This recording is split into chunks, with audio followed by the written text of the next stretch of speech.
अगर चेहरे पर घड़े पड़ जाएं तो मुल्तानी मिट्टी और अर्के गुलाब लेकर पेस्ट बना लें और चेहरे पर लगाएं और खुश्क होने पर ठंडे पानी से धो लें। चंद दिनों के इस्तेमाल से चेहरे से घड़े ख़त्म हो जाएंगे।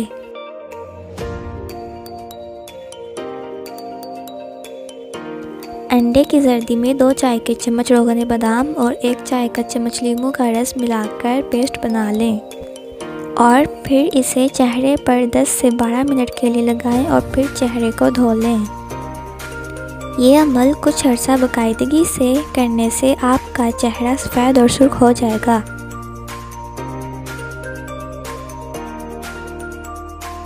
चेहरे की छाइयाँ दूर करने के लिए बाकायदगी से आलू का रस लगाएं और 15 मिनट बाद ठंडे पानी से मुंह धो लें।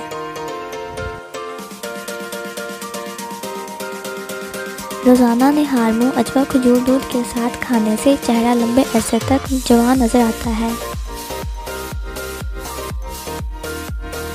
प्याज काटने से पहले अगर इनको छील कर थोड़ी देर के लिए फ्रिज में रख दिया जाए तो आंखों से पानी नहीं आता। अगर दरवाज़ा खोलते और बंद करते वक्त आवाज़ें दे तो दरवाजे के कब्ज़ों में सरसों का तेल लगा दें। इलायची और चीनी का पाउडर एक साथ खाने से मुंह की बदबू ख़त्म हो जाती है।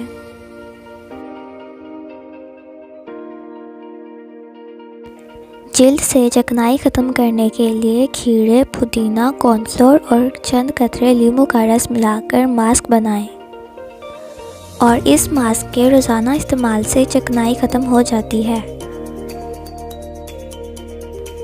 बाल घने करने के लिए सरसों और जैतून का हम वज़न लेकर एक बोतल में डालें और हफ्ते में 2 बार इससे मालिश करें।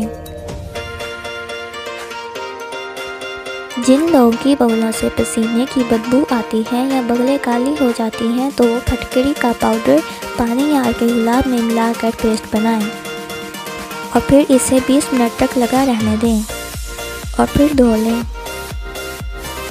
बगलें सफ़ेद हो जाएंगी और बदबू भी ख़त्म हो जाएगी।